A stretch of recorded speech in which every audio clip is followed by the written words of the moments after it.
Welcome back to Titanic Dream. I received a model from a customer, sent it back to me to do some repairs on it, which I do from time to time, and it looks like it had a little bit of heat damage.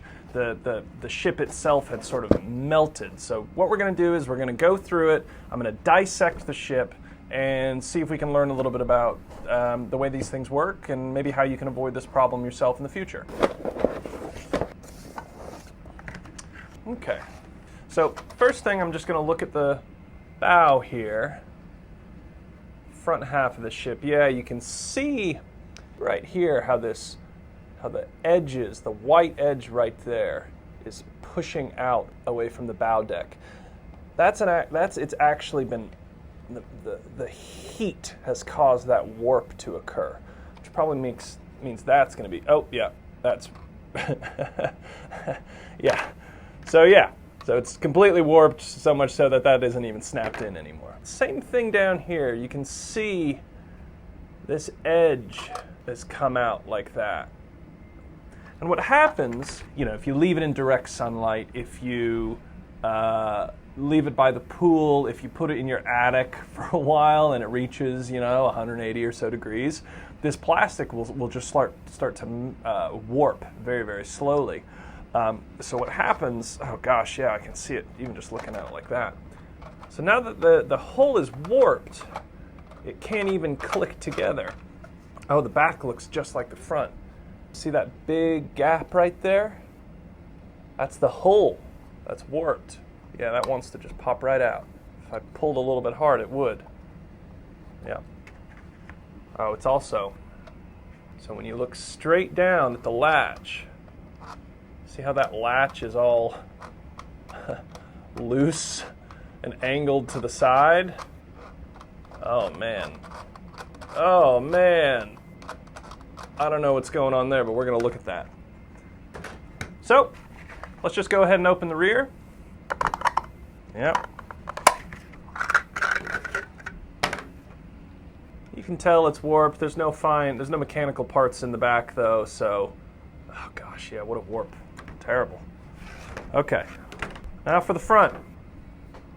Let's see what's going on in there. Oh, let's try that again.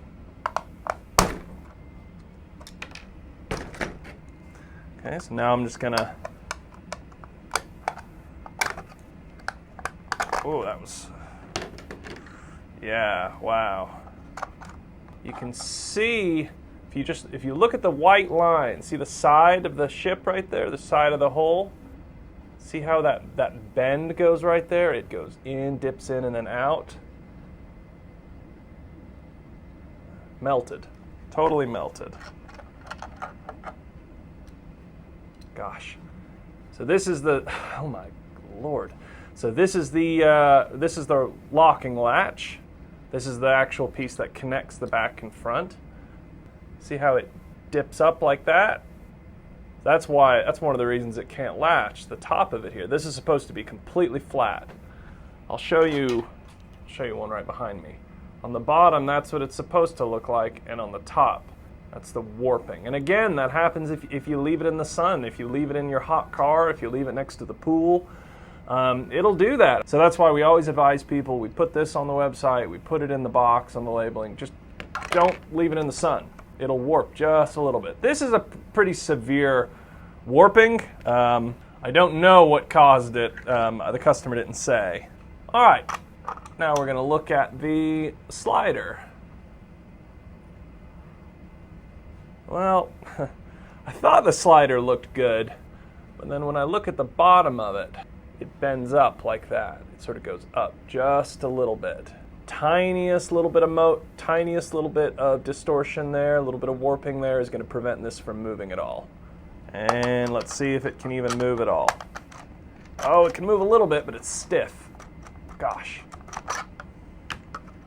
Okay, last part, well, second to last part, hull brake. That's fine, that's probably too small to warp. And then, oh, that doesn't want to come out at all. That's jammed in there. Wow. Okay. Well, there's a rail plate. That piece should be able to pop out, but the warping has caused it to just get completely jammed in there. That can't move at all. Just doesn't want to come out. Well, okay, so that's what happens. This is a dissected T3. This is what happens when you leave it in the sun. If you leave it in the car, you leave it in the pool, it's going to end up getting warped like this. So don't forget, keep your ships safe. Keep your ships out of the heat. Keep your ships out of the direct sun. You know, you want to go out on a hot day and play in the pool with them, that's great. But just don't leave it sitting in the sun, otherwise it'll end up like this. Poor T3. And don't worry, the customer who sent this one in for repairs, I was able to actually assemble a new ship with new parts for him, so he's happy. Well, that's all I've got for you. Don't forget, you can go to titanicdream.com to see more of these ships and maybe even get your own if you don't have one yet. Thanks, everybody. I'll see you next time.